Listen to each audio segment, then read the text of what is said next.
Welcome or welcome back to my channel. I hate long intros, so we're going to get right into it. This episode is Stitched with Love, which is episode 5, I think. I think it's 5. 5 isn't a lot of episodes of anything, but I started filming this months ago. Hold on. Okay, so it is actually episode 5. I had to check. That was going to bug me the entire time I did this voiceover, so I had to know. Anyway, do you like Minecraft? Most people I know have played Minecraft and generally like it. I remember several evenings playing Minecraft with my sister, mining, building, exploring, and then we think, wow, it's 10 p.m., we should probably start wrapping it up.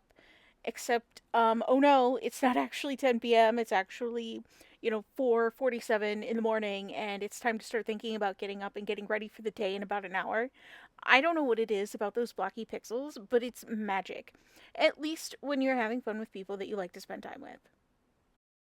So, this is a gift that I made for my dear friend. He's a big geek and he likes Minecraft. So, when I asked him what he wanted for Christmas, he said, "Oh, I don't know." And that is not a good answer. He settled on something Minecraft or, whatever, but that's kind of risky. Creator's choice with me can be a wild ride. You might get a pun, a prank, something thoughtful, or something whimsical in between. You just don't know, and it's a total dice roll on what you get. My friend's favorite mob from Minecraft is Enderman. He's tall, dark, and interdimensional. I mean, what's not to like? Also, his eyes are purple, and he's only a little bit creepy.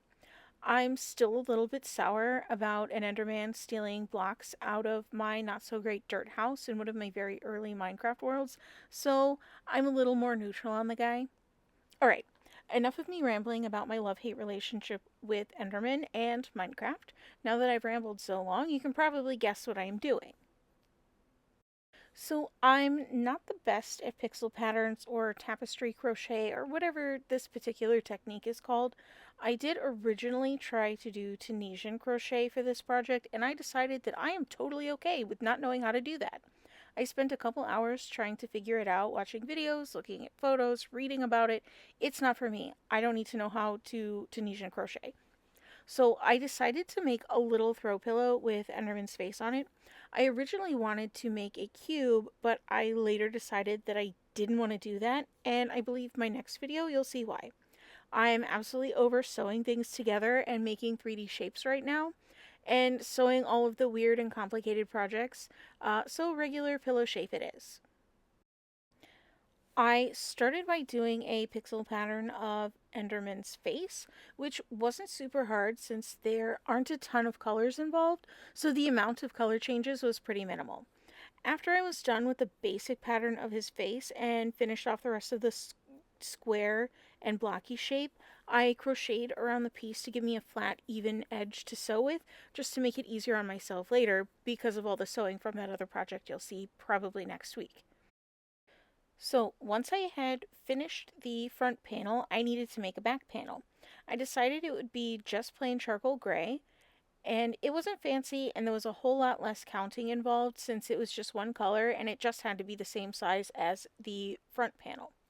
When both of the pillow panels were done, I just had to sew them together. I also decided that I didn't want to do that, so I crocheted them together. At the time of filming this, I had just finished a very, very, very labor intensive project that involved so much sewing. I didn't want to sew anything together anymore, so I just crocheted. I actually really like the look of the crocheted edge, so I'm really glad that I went with that. The hardest part about this back panel was keeping track of the row count because I kept spacing out while I was watching a movie. I kind of went on autopilot during these rows and I kept telling myself I'm going to remember what row I'm on, but I didn't. And my attention was diverted to whatever it was that I was watching. I haven't played Minecraft in a while. I think the last time that I played, it was a little while after the cherry blossom biome was added.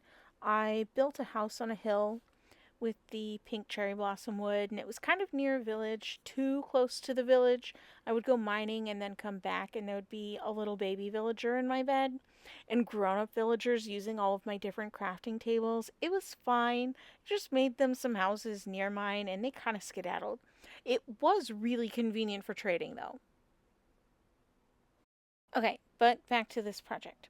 Once I am nearly done crocheting the two panels together, I have to stuff this little pillow to my liking and then finish crocheting the panels together and finish it off. And here it is. Here is the Enderman throw pillow.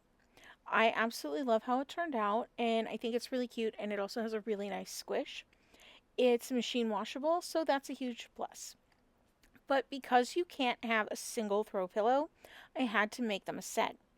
I thought it would be really cool and kind of funny and a little bit silly to have a Minecraft cake pillow to go with the Enderman because it's not a mob, it's just a food, and this time it wouldn't be a lie. If you know, you know. The cake was a lot more fun to make. I didn't really follow a pixel pattern or anything. I just had the stitch and row count from the Enderman pillow already, so it was much simpler. The fact that I didn't have a pattern for the frosting part of the cake was my favorite part. I kind of got to do my own thing and just sort of make it up as I went. This actually isn't the first Minecraft cake plushie or pillow or whatever you want to call it that I've made. A very long time ago, when my spawn was small, she went through her Minecraft era. I don't remember if it was just something that I made or if it was a gift for Christmas or her birthday. It was not my best work, but I was really proud of it at the time. I had crocheted all the red spots and sewed them on instead of crocheting them into the work like I did for this project. Since these two projects were going to be no sew and no crying, I definitely went with the pixel or tapestry crochet route. I was not about to sew anything together after the project that I had done before this one.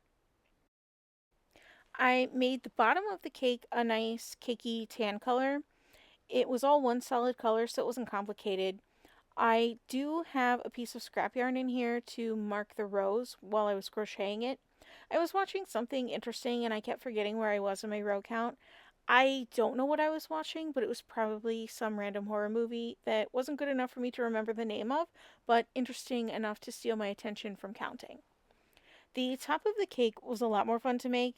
It has some red pixel spots on top of the frosting. I just did those randomly with no real pattern or anything. I was going to try to keep them closer to the real Minecraft cake, but I figured it was recognizable enough without making it exact. I think these two pillows were really good practice for color changing in a tapestry sort of way. Most of the time, when I do color changes, it's in a round and I don't have to carry the other colors of yarn back and forth. I just sort of drop them until I come back around since I mostly work in rounds for most of the things that I crochet. So, if I had to do this again, I would probably add more red spots to the frosting, but overall, I really like how it looks. I would probably add a couple bigger spots next time too. After finishing the top panel, I am going to crochet around it to give myself a smooth and even layer for crocheting the two panels together. When I was all done making the front and back panel, I had to decide what color I was going to use to crochet the panels together with. It wasn't a super hard decision. I went with white since there is a little bit of drippy frosting in the Minecraft cake, and I thought that that was close enough since this piece is flat and not cube shaped. It is a little difficult to crochet through both panels, and it does get a little thick going through both pieces, but it's not too hard. I feel like it took me a super long time to crochet through both pieces, but I was also really excited at this point because my weird idea was finally coming to life and it was almost done. And once the panels are almost crocheted together, I need to add some stuffing, and after it's stuffed, I can close this and it's done.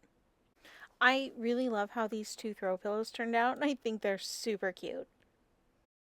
Let me know down in the comments which pillow you liked best and what Minecraft mob or item you'd turn into a throw pillow. Now that we're at the end of the video, I just wanted to say thank you so much for watching, listening to me ramble, and being with me while I crochet. Don't forget to like this video if you liked it, subscribe if you'd like to see more of my videos, and hit the bell if you want to be notified when I upload next. Thank you so much for watching, and I'll see you in the next video. Bye!